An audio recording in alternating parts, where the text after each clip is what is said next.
आज जो हमारे गेस्ट हैं यहाँ पर पीछे बैक स्टेज पर, उनको किसी भी तरह के कोई भी इंट्रोडक्शन की जरूरत नहीं है। आप सब लोग उनको बहुत अच्छे से जानते हैं और उनको बहुत प्यार करते हैं।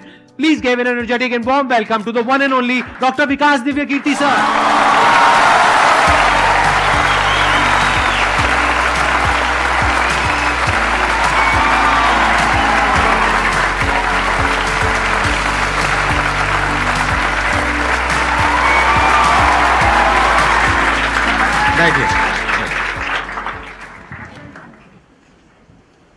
मैं सबसे पहले आपको धन्यवाद देना चाहता हूँ यहाँ पर आने के लिए। Thank you so much. क्योंकि जब से मैंने सीरीज शुरू करी है तब से हमारे कमेंट सेक्शन में कोई भी एक भी ऐसा वीडियो नहीं है जहां पर आपका नाम ना लिखा हो। कई बार मुझे ऐसा लगता है देख करके कमेंट सेक्शन को कि ये मैं अपने चैनल पे आया हूँ या आपके चैनल पे हूँ। मैं सोशल मीडिया पे बहुत कम एक्टिव रहता हूँ तो मुझे आइडिया नहीं था इस बात का, पर मैं थैंकफुल हूँ कि आपने बुलाया, इस लायक समझा कि मैं यहाँ पर आऊँ। सर प्यार बहुत करते हैं बच्चे आपको, मतलब इतना प्यार है जिसकी कोई हद नहीं है। मैं ठीक कह रहा हूँ गलत कह रहा हूँ? यस और नो? सो अब आप लोग जो चाहे जैसे चाहे इनसे क्वेश्चंस पूछ सकते हैं। सर लाइफ में जब भी कोई सिचुएशन आती है कि जिसमें दो रास्ते, एक प्रैक्टिकल और एक इमोशनल, तो बैलेंस आउट कैसे करना है? इमोशनल और प्रैक्टिकल में हमेशा विरोध नहीं होता है, कभी कभी साथ भी चल सकता है। और सिर्फ इमोशनल कुछ नहीं होता, सिर्फ प्रैक्टिकल कुछ नहीं होता, प्रोपोर्शन का डिफरेंस होता है। जब इमोशंस आपके दिमाग पर बहुत हावी हों तो फैसला करने से बचना चाहिए, स्पेशली बड़ा फैसला। छोटा तो ठीक है कि आपके दोस्त ने कहा कि दोस्त नहीं एक फिल्म देखेगा मेरे साथ, आप इमोशनल हो जाके देख ली फिल्म, क्या हो गया, कोई नुकसान नहीं होगा। पर कोई ये कहे कि तो मुझसे प्यार नहीं करते, शादी नहीं कर सकते मुझसे और हमने शादी कर ली, ये ठीक नहीं है। सिर्फ इमोशंस में आके बहुत बड़ा फैसला मत कीजिएगा, चाहे वो करियर का हो, चाहे पार्टनर का हो, चाहे कोई भी फैसला हो। प्रैक्टिकल इतना नहीं हो जाना है कि आप मशीन, रोबोट या पत्थर बन जाएं। क्योंकि आप कितने भी सक्सेसफुल हो, यदि आप इमोशनली सक्सेसफुल नहीं है, इमोशनली स्टेबल नहीं है, इमोशनली वेलबींग के स्टेट में नहीं है, तो आपकी सक्सेस किसी काम की नहीं है, एकदम मीनिंगलेस है। So the success in totality needs emotional happiness, emotional stability as well. इसलिए इमोशंस को खारिज करके जिएंगे तो शायद कुछ अचीवमेंट्स बड़ी हो जाएं, पर वो किसी काम की नहीं है। केवल इमोशंस पे चलेंगे तो हो सकता है कि अचीवमेंट जिंदगी में ज्यादा हो ना पाए। तो बैलेंस की बात है। और सबसे अच्छा तरीका है, जब बहुत इमोशंस हो, इंटेंसिटी बहुत ज्यादा हो, सिर्फ एक तरीका मैं जो अपनाता हूं, उस क्षण में फैसला नहीं करना है। कुछ भी हो, कोई कितना भी प्रेशराइज करे, सिर्फ इतना बोलिए कि मैं 24 घंटे बाद बताऊंगा आपको, थोड़ा सोचूंगा इस बारे में। और यदि आपने उस मोमेंट से खुद को बाहर निकाल लिया तो फिर आप डिटैच होकर देख पाएंगे और थोड़ा सा प्रैक्टिकल एलिमेंट भी रहे, इमोशनल एलिमेंट भी रहे, वो फैसले सबसे अच्छे रहेंगे लाइफ के लिए। मैं आपको एग्जांपल से बात समझाता हूँ। ऐसे लोग जो तैयारी कर रहे थे, अफेयर में थे, एक का सिलेक्शन हो गया, अब उसके सामने क्राइसिस ये है, स्पेशली किसी लड़की का हो गया, लड़के का नहीं हुआ। अब हमारी सोसाइटी में ना, लड़की ऊंचे पद पे हो, लड़का ना सफल हुआ हो तो बड़ा मुश्किल है सोसाइटी में, उनको शायद दिक्कत नहीं है। अब वो लड़की प्रैक्टिकल नहीं है कि मैं तुमसे शादी करूं, ये कह के अगर हट जाती है और शादी करती है किसी ऐसे व्यक्ति से जो बहुत सफल है। I know many such people personally, मैं नाम नहीं बोल सकता किसी का।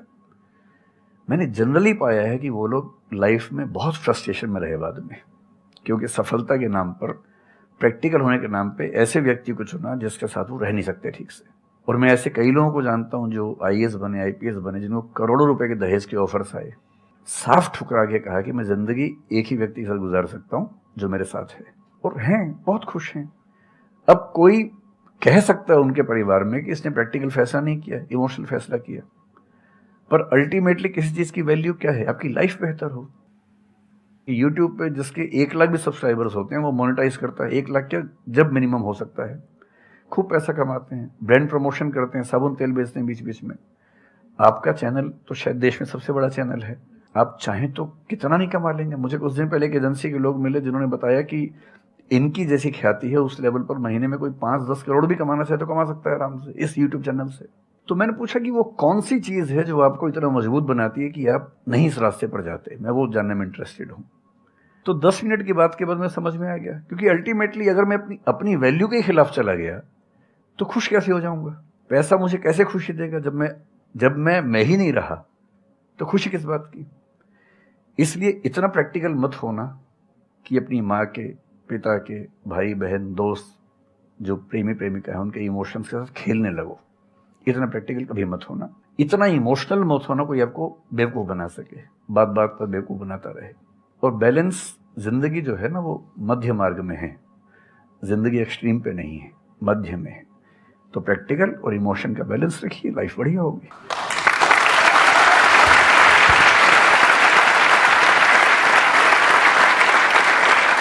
आपने सर इतने अच्छे से एक्सप्लेन किया, मेरे पास में कुछ है ही नहीं बोलने के लिए। यूजुअली मेरे पास में कुछ होता है ऐड करने के लिए, लेकिन आपने पूरा ही उसका ऐसा निचोड़ निकाल दिया। आपने YouTube पे इतना बोला कि सच में नहीं बचा होगा आपके पास। 6-7 साल पहले की बात है, मेरी एक स्टूडेंट थी जो सुसाइडल टेंडेंसी की शिकार थी उस समय। उसके घर में कुछ ऐसी ट्रेजेडी, उसकी मदर की डेथ हुई थी, और एक ऐसी ट्रेजेडी जो बहुत ही रेयर किस्म की ट्रेजेडी है, जो शेयर करना ठीक नहीं है यहाँ। तो वो मेरे पास आई और मुझे लगा कि आज मैं पहली बार किसी ऐसे व्यक्ति से बात करूं जो डिप्रेशन में है और सुसाइड कर सकता है अगले 1-2 दिन के अंदर अंदर। अब मैं परेशान था कि मैं कैसे मैनेज करूं, और मुझे मोटिवेशन की ऐसी जानकारी उस समय तो बिल्कुल नहीं थी, बाद में थोड़ा बहुत पढ़ा। तो मैंने उससे कहा कि अच्छा तुम घर जाओ, मैं कुछ देखता हूँ। फिर मैं घर गया, नेट पे सर्च करना शुरू किया। करते करते मुझे आपका एक वीडियो मिल गया, अनस्टॉपेबल, शायद कुछ आपने एक वो बनाया था उस समय। तो मैंने वो थोड़ा सा देखा, 10 मिनट का। मुझे लगा कि ये जो है ना, ये इंजेक्शन है किसी मतलब डिप्रेस्ड व्यक्ति को तुरंत मोटिवेट करने के लिए। तो मुझे ध्यान है कि मैंने उसको वीडियो का लिंक भेजा। मैंने कहा देखो, जिंदगी अपने रास्ते पे चलेगी, ठीक हो जाएगी। जब जब मूड ऐसा हो, बहुत डिप्रेसिंग हो, सुसाइडल मन करे, उस समय वीडियो देखना ध्यान से, और कम से कम उस बुरे फेज से बाहर निकल जाओगी। और फिर मैंने वो वीडियो अपने फैमिली में भी 2-3 बच्चों को भेजा, जो बच्चे उस क्राइसिस में होते थे। तो मैं बहुत थैंकफुल हूँ उन सब बच्चों की जान बचाने में क्या बात कर बड़ी भूमिका है। Thank you so much sir, it means a lot to me. ये तो आपने बहुत बड़ी बात कह दी सर, मेरे लिए बहुत बड़ी बात है। नहीं, कई बच्चों की जान बचाई होगी आपने जरूर। जो वो एक मोमेंट होता है, उस मोमेंट में कोई बचा ले तो लोग बच जाते हैं, वो मोमेंट क्रॉस हो जाए तो फिर चीजें बिगड़ जाती हैं। हेलो सर, नमस्ते। नमस्ते सर, बोथ ऑफ यू, मैं हमेशा से आप दोनों की बहुत फैन रही हूँ। मुझे बस ऐसा लग रहा है कि मैं सपना देख रही हूँ, मेरे लिए रियलिटी नहीं है। मुझे बस आपसे ये जानना, मैं हर मतलब एवरी डे 8 से 10 आवर में पढ़ाई करती हूँ, बट मुझे कभी कभी बहुत डिमोटिवेशन आ जाता है कि होगा नहीं होगा, क्या होगा पता नहीं। देखिए, डिमोटिवेशन अगर आपको दिन भर में 1 घंटे आता है। नहीं सर, ऑलमोस्ट टाइम पढ़ाई करने के बाद 2-3-4 दिन के बाद ही होता है। हाँ, कंटिन्यूअसली अगर महीने में 4-5 बार आता है और 1-1 दिन के लिए आता है, तो इसका मतलब आप एकदम ठीक हैं। अगर कोई व्यक्ति आपको ये कहे कि मुझे डिमोटिवेशन कभी नहीं होता, तो उसको इलाज की जरूरत है।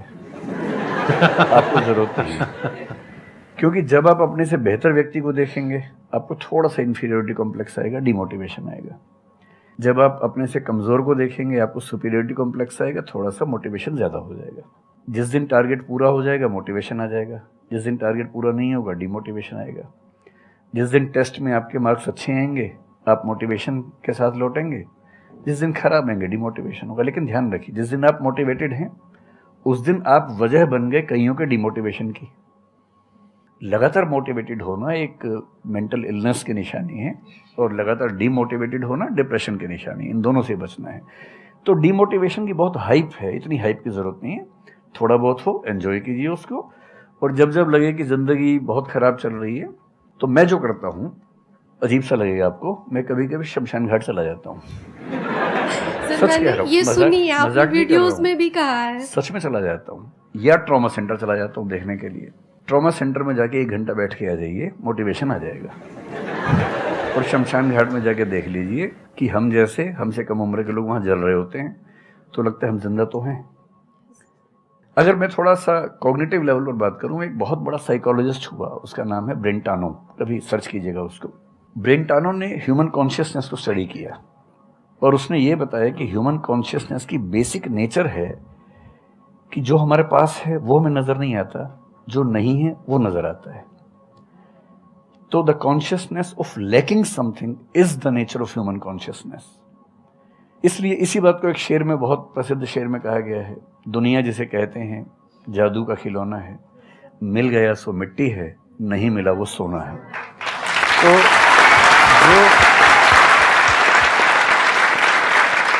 तो जो आपको नहीं मिलेगा ना, हमेशा बड़ा होकर दिखेगा, जो मिलेगा छोटा हो जाएगा।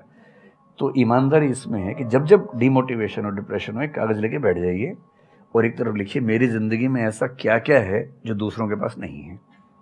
पेज भर जाएगा पूरा। तो जो है उस पर ध्यान दीजिए और एंजॉय कीजिए। मेरा क्वेश्चन है कि आजकल बहुत लोग बोलते हैं कि एजुकेशन सिस्टम हमारा पुराना हो गया है और बहुत लोग बोलते हैं कि इसे चेंज करना चाहिए और ये सारी चीज़ें बहुत पुरानी हो रही है जो हम अभी करंटली पढ़ रहे हैं। तो इस पे आपका ओपिनियन क्या है? एजुकेशन सिस्टम में तो बहुत मेजर चेंजेस की ज़रूरत है और ये बात भारत सरकार ने एक्सेप्ट भी की है, नई पॉलिसी भी लेके आए हैं।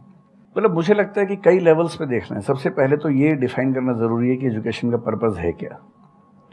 क्या पर्पज़ केवल नौकरी लेना है, एक जॉब मिल जाए, वही पर्पज़ है? मैं उससे एग्री नहीं करता हूँ। मेरी राय में एजुकेशन का बेसिक पर्पज़ है कि एक होमो सेपियंस एक इंसान बन जाए, सोचना आ जाए, उसको समझना आ जाए। कोई राजनेता या धर्मगुरु उसको गधा ना बना सके, बेवकूफ़ ना बना सके। उसे इतनी समझ हो कि वो चीज़ों को फैक्चुअली, ऑब्जेक्टिवली समझ सके, तर्क कर सके, बहस कर सके, और अगर तर्क और बहस में सामने के तर्क ठीक हैं तो उनको एक्सेप्ट भी कर सके, इतना विनम्र भी रहे। बेसिकली पर्सनैलिटी ग्रूमिंग का प्रोसेस एजुकेशन है, वो केवल नौकरी का मामला नहीं है। पहली गलती तब होती है जब हम उसको केवल नौकरी का मामला मान लेते हैं। मतलब नौकरी ज़रूरी है, ऐसा नहीं कि ज़रूरी नहीं है, लेकिन वो सिर्फ वो उसका पर्पज़ नहीं होना चाहिए। सेकेंडली, कई ऐसी चीज़ें, जैसे अगर बहुत विस्तार में तो मेरी जा सकते हैं, जैसे एक बहुत छोटी बात है सेक्स एजुकेशन हमारी सोसाइटी में। ये इतनी ज़रूरी चीज़ है। स्कूल में जो एडोलेसेंस की एज के लोग हैं, 12, 13, 14 की एज के लोग हैं, उनको वो सब चीज़ें बताएं ताकि गलत सोर्सेज से इंफॉर्मेशन ना मिले, कोई गलती ना कर बैठें। हेल्थ एजुकेशन के रूप में हो, उनको सारी चीज़ें पता हों, ठीक हाथों से पता हो, ठीक तरीके से पता हो। फिर मेरा ख्याल है कि जैसे IITs में अब तो होने लगा है, पहले क्या था कि हम टेक्नोलॉजी सेंट्रिक एजुकेशन पर ज़्यादा फोकस करते थे कि आपने मशीन को समझ लिया, तकनीक को समझ लिया, हो गया, इंसान को नहीं समझा। टेक्नोलॉजी पढ़ने वाले लोग समाज और इंसान से एकदम कटे हुए थे। अब तो ह्यूमैनिटीज़ के कुछ सब्जेक्ट्स पढ़ाने की परंपरा शुरू हो गई है। एक होलिस्टिक एजुकेशन हो। ह्यूमैनिटीज़ वाला बच्चा केवल हिस्ट्री, पॉलिटिकल साइंस, सोशियोलॉजी पढ़ता है, उसको कोडिंग का सी भी नहीं आता, टेक्नोलॉजी बिल्कुल नहीं आती उसको MS एक्सेल भी नहीं पता क्या होता है। टेक्नोलॉजी वाला सिर्फ टेक्नोलॉजी पढ़ता है, वो ह्यूमन ब्रेन को नहीं पढ़ना चाह रहा, सोसाइटी को नहीं पढ़ना चाह रहा। क्यों नहीं एक ऐसी शिक्षा हो जिसमें एक इंटीग्रेटेड अप्रोच हो, होलिस्टिक अप्रोच हो, कि हम खुद तय कर सके कि किस किस एरिया में हमें ज़्यादा जाना है और एक बेसिक अंडरस्टैंडिंग हर चीज़ की हो।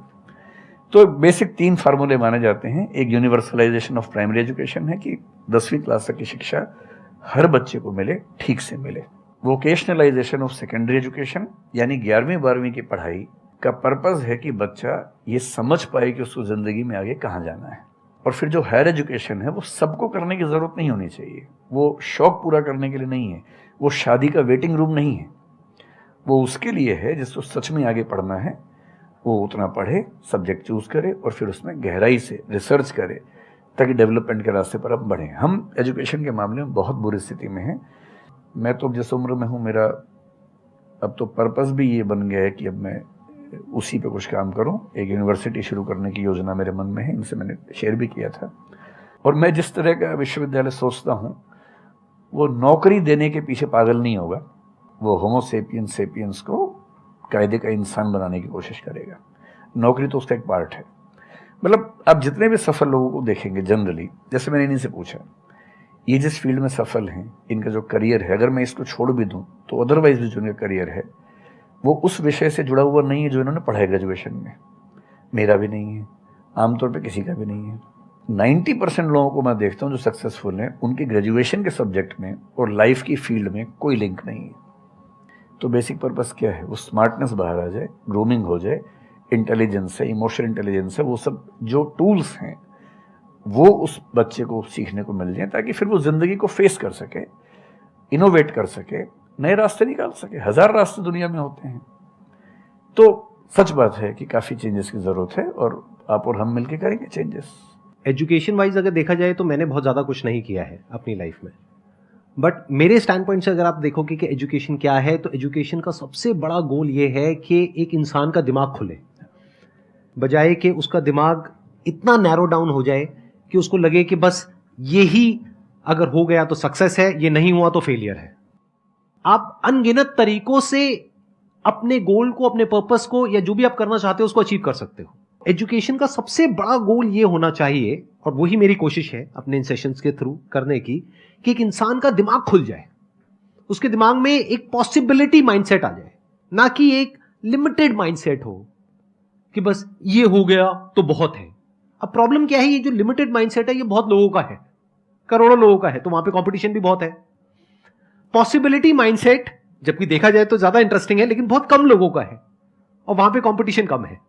और पॉसिबिलिटी माइंडसेट क्या होता है कि कोई भी काम अगर मैं कर रहा हूं, अगर वो नहीं हुआ तो इसका मतलब ये नहीं है कि मैं फेल हो गया, इसका मतलब ये है कि मैं क्रैक नहीं कर पाया। There has to be a way. ये एजुकेशन काम अगर कर दे तो रियल एजुकेशन हो गई हमारी। मतलब एक इंसान को, हाँ सॉरी, थॉमस एडिसन बल्ब के आविष्कार में लगा हुआ था, हाँ जी, 1000 बार फेल हुआ। तो किसी ने उससे पूछा कि यार तुम बार बार करते होता तो है नहीं तुमसे, क्यों कर रहे हो? तो उसने पता है क्या कहा, हर फेलियर के बाद मैं ये जानता हूं कि बल्ब इस तरीके से भी नहीं बन सकता, और अब मैं 1000 तरीके जानता हूं कि इन तरीकों से नहीं बनेगा, और उसके बाद वो तरीका ईजाद हुआ जिससे बना। एजुकेशन से एक इंसान का दिमाग इतना खुल जाए कि सबसे पहली चीज तो उसको ये समझ आए कि मैं कुछ भी नहीं जानता हूं। हाँ, एकदम ठीक बात है। एजुकेशन मस्ट बी सच कि वो लाइफ लॉन्ग आपका एक क्वेश्चनिंग माइंड बना ही रहे, कि आप कहीं भी हो, कुछ भी कर रहे हो, आपके दिमाग में क्वेश्चंस चले, questions related to the problems. जो भी आप काम कर रहे हो वो क्या है, अल्टीमेटली प्रॉब्लम सॉल्विंग है, तभी उस काम में वैल्यू है। अगर किसी की कोई प्रॉब्लम ही नहीं सॉल्व कर रहे हो तो उसमें वैल्यू कहां ऐड हो रही है, और वैल्यू नहीं ऐड होगी तो आपको पैसा कैसे मिलेगा, फिर चाहे जॉब हो चाहे बिजनेस हो।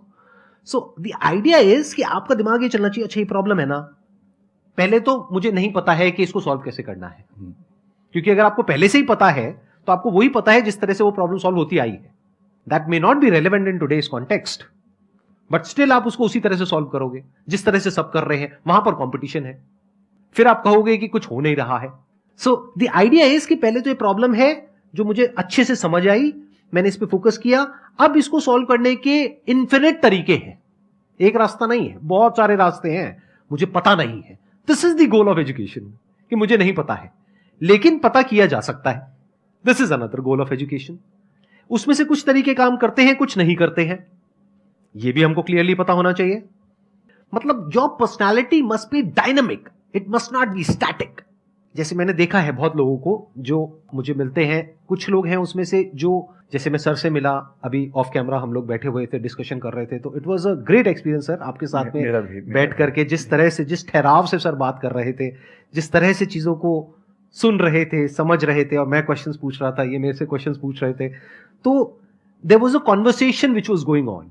On the other hand there are some people जिनसे मैं कभी कहीं मिला तो उनकी अप्रोच क्या है कि मुझे सब पता है, वो गड़बड़ हो जाती है। शिक्षा की दुनिया में बहुत प्रसिद्ध कहावत है, भारतीय अगर परंपरा में देखें तो विद्या ददाति विनयम में एक बहुत प्रसिद्ध कथन है। अगर कोई पढ़ा लिखा आदमी अपने ज्ञान की वजह से अहंकार करे तो मान लीजिए कि वो पढ़ा लिखा नहीं है, पढ़ाई उसके दिमाग पर हावी हो गई है, अभी उसको अंदाजा नहीं है कि कुल संसार के ज्ञान में उसकी हिस्सेदारी डेसिमल में भी नहीं है। और जिसको ये पता है कि मेरा ज्ञान बहुत कम है वो विनम्र ही रहेगा। और इसलिए जो बड़े प्रोफेसर्स हैं, अगर आप कभी सुनेंगे, मैं जानता हूँ, मैं यूनिवर्सिटी में जब पढ़ता था, सबसे बड़े प्रोफेसर क्या बोलते थे कि मैं इस विषय का विद्यार्थी हूँ, कभी नहीं बोलते थे कि मैं प्रोफेसर हूँ। इतना साहस किसी में कैसे कि मैं प्रोफेसर हूँ? अरे आप जिंदगी भर स्टूडेंट बने रहेंगे तो ही काफ़ी है, उससे बड़ी बात तो सोचने भी नहीं चाहिए। बहुत बड़ी बात करनी चाहिए।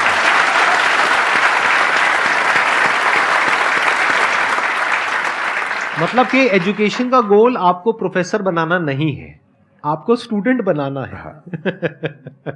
अगर सर की बात को आगे एक्सटेंड किया जाए, एकदम सही बात। एक लाइफ लॉन्ग स्टूडेंट, कि आप सीखते चले जा रहे हो, सबसे, जिससे मिल रहे हो, लोगों से सीख रहे हो, सिचुएशन से सीख रहे हो, अपनी लाइफ के अच्छे एक्सपीरियंसेस से सीख रहे हो, बुरे से सीख रहे हो।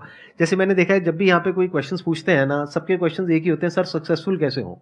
कभी मैंने आज तक ये क्वेश्चन नहीं सुना किसी का भी जो इससे बड़ा क्वेश्चन है, जो आप रिलेट कर जाएंगे कि सर सक्सेस हमारा दिमाग खराब किस तरीके से करती है, या सक्सेस का क्या माइनस पॉइंट है। सही बात। सक्सेसफुल होने से बड़ा है मीनिंगफुल होना, सार्थक होना। सफल होना छोटी बात है, सार्थक होना ज्यादा बड़ी बात है। सर मेरा क्वेश्चन ये है कि लाइफ में बहुत सारे सर्कमस्टांसेस आते हैं जहाँ पे मतलब हमें ये लगता है, बहुत सारे नेगेटिव थॉट्स आते हैं कि मतलब आगे कैसे बढ़े, how to get rid of fear of failure. Sir कैसे हम इसको हैंडल करें, अगर हम कोई किसी चीज़ को शुरू करना चाहते हैं सर, तो हमारे दिमाग में बहुत सारे नेगेटिव थॉट्स चलते रहते हैं, हो पाएगा नहीं हो पाएगा, बहुत तरह के नेगेटिव क्वेश्चंस आते रहते हैं सर, तो इसको कैसे हैंडल करना है सर इस सिचुएशन को? फियर ऑफ फेलियर थोड़ा सा ठीक भी है जी। ये हमें रोकता है उन दिशाओं में जाने से जहाँ हमें जाना भी नहीं चाहिए। जैसे मान लीजिए मैं सोचूं कि मैं फुटबॉल प्लेयर बन जाऊं, मुझे पता है कि नहीं बन पाऊंगा, मेरी फिटनेस वैसी नहीं है, तो मुझे ये फियर रोक लेगा, ठीक बात है ना। ये ज़रूरी नहीं है कि आप दुनिया में हर चीज़ के लिए ठीक हो। हर किसी का एक पैकेज है, हर किसी का जो एट्रीब्यूट्स हैं या वर्च्यूज़ हैं उन सब का एक पैकेज है। We can be good at few things, we can be best at maybe one thing, we cannot be best at everything। तो ये बहुत ज़रूरी है कि अपने एप्टीट्यूड को देख के हम सिलेक्शन करें कि हमें कहाँ जाना चाहिए। ठीक है, अगर सिलेक्शन कर लिया है तो फिर फियर ऑफ फेलियर होने की वजह ये है कि या तो आप जो कंपटीशन है उस पर ज़्यादा फोकस कर रहे हैं, अपनी स्ट्रेंथ पे कम फोकस कर रहे हैं। मेरे ख्याल से स्ट्रेंथ पे फोकस करना, कुछ अच्छे लोगों की कंपनी में रहना जो थोड़ा सा मोटिवेट करते हों, अच्छे दोस्त हों, लगातार मनहूस टाइप की बात ना करते हों, ऐसे लोगों के साथ रहना, कुछ रिक्रिएशनल एक्टिविटीज़ उससे बाहर निकल के थोड़ा खेलना कूदना, मतलब फिजिकली फिट रहना, वो सब रहेगा तो हार्मोन्स जो हमारे दिमाग में आते हैं उससे, फिजिकल एक्टिविटी से, जो एंडोर्फिन्स वगैरह हैं, हैप्पी हार्मोन्स हैं, डोपामाइन वगैरह है, वो रिलीज होते रहें तो हम वैसे भी बहुत फियर से बचे रहते हैं। और अंत में मेरा तरीका ये है कि अगर मैं कुछ नहीं करूँगा तो फेल होना तय है, करूँगा तो चांस है कि फेल होऊंगा या पास हो जाऊंगा, तो नहीं करने में तो तय है कि फेल हो गया, तो क्यों नहीं चांस ले लेते हैं। और एक जगह फेल होऊंगा तो तय मान के चलिए कि दूसरी जगह मेरे फेल होने के चांस कम होगा, क्योंकि मुझे एक एक्सपीरियंस है प्रयास करने का और फेल होने का, और वो एक्सपीरियंस किसी ना किसी क्वांटिटी में हर फील्ड में काम आता है, मैच्योरिटी आपके अंदर आती है। और मैं एक शेर अक्सर यूज़ करता हूँ, बहुत बहुत प्रिय शेर मुझे है, और मुझे सच में लगता है कि ज़िंदगी को जीना बहुत आसान काम है, मुश्किल काम नहीं है। असली बात है कि आप प्रयोग करें, कोशिश करें, और हार जाएं तो दूसरी कोशिश करें। और मैं इसीलिए एक लाइन हमेशा बोलता हूँ, क्यों डरे ज़िंदगी में क्या होगा, कुछ ना होगा तो तजुर्बा होगा।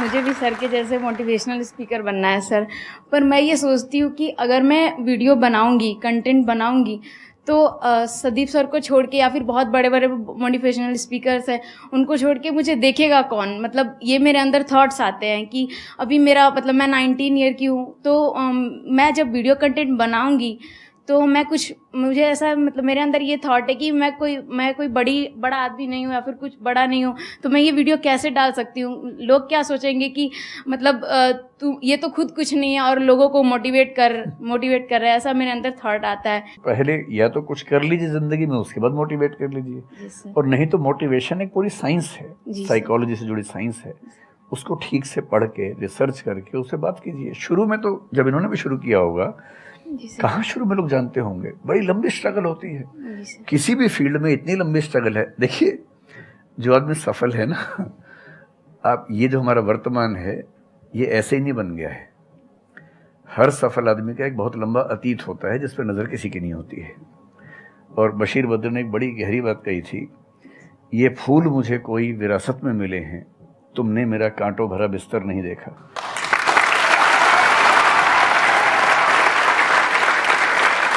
कितने साल तक ये लहूलुहान हुए होंगे, रोज छिला होगा शरीर, तब जाके लोगों ने पहचानना शुरू किया होगा। लगातार काम करने से, जिसको कंसिस्टेंसी कहते हैं, परसिवरेंस कहते हैं, बात बनती है, आपकी भी बनेगी। मैं तो कई ऐसे लोगों को जानता हूँ जिन्होंने एकदम स्क्रैच से शुरू किया और उसके बाद वो टॉप पे पहुंचे। आपने अपने क्वेश्चन में दो बातें टच करी, एक कि आपको मोटिवेशनल स्पीकर बनना है, एक है कि फियर ऑफ फेलियर है। एक तो ये फियर ऑफ फेलियर को हटाइए, अगर आपको मोटिवेशनल स्पीकर बनना है तो अपने माइंडसेट को रखिए एक्सपेरिमेंटल माइंडसेट। आप ये समझिए life is like an experiment. एक साइंटिस्ट का माइंड कैसा होता है, वो ये थोड़ी ना सोचता है कि मैंने ये एक्सपेरिमेंट किया, ये फेल हो गया तो क्या होगा। उसको पता है failure is the part of success. जब तक 20-30 बार, 50 बार, 100 बार कोई एक्सपेरिमेंट फेल नहीं हुआ, इसका मतलब वो कुछ नया ट्राई नहीं कर रहा, इसका मतलब वो तो रिपीट कर रहा है। जैसे स्कूल में बच्चे करते हैं लेबोरेटरी में कि बुक में देखा बस उसको कॉपी किया, तो दोनों में फर्क हो गया ना। एक है कुछ नया डिस्कवर करना, कुछ नया क्रिएट करना, एक है जो क्रिएट हो चुका है उसको रिपीट करना। तो you are talking about becoming a motivational speaker. तो अगर आप मेरे जैसे बनेंगे तो कोई क्यों देखेगा आपको? आपको तो अपने जैसा बनना पड़ेगा ना। तो अब उसमें क्या करना पड़ेगा? अब आपको क्या पता कि आपके अंदर ऐसा क्या है जिसको लोग देखना चाहें? उसके लिए तो एक्सपेरिमेंट करना पड़ेगा, ट्राई करना पड़ेगा। एक तरह से आप वीडियो बना के डालोगे, कोई नहीं देखेगा। दूसरी तरह से बना के डालोगे, कोई नहीं देखेगा। फिर तीसरी तरह से, फिर चौथी तरह से। हो सकता है 6 महीने बाद, 1 साल बाद, 2 साल बाद जा करके कहीं थोड़ा सा कुछ ऐसा क्लिक हो जाए जो हो सकता है आपको लग रहा था कि शायद ये नहीं होगा और वो क्लिक हो जाए। बट ये सब होता उसी के साथ में जो कुछ कर रहा होता है, जो कुछ ट्राई करता है। जैसे ट्राई करोगे तो हो सकता है हो जाए, नहीं करोगे तो पक्का है नहीं होगा, जैसा भी सर ने थोड़ी देर पहले कहा था।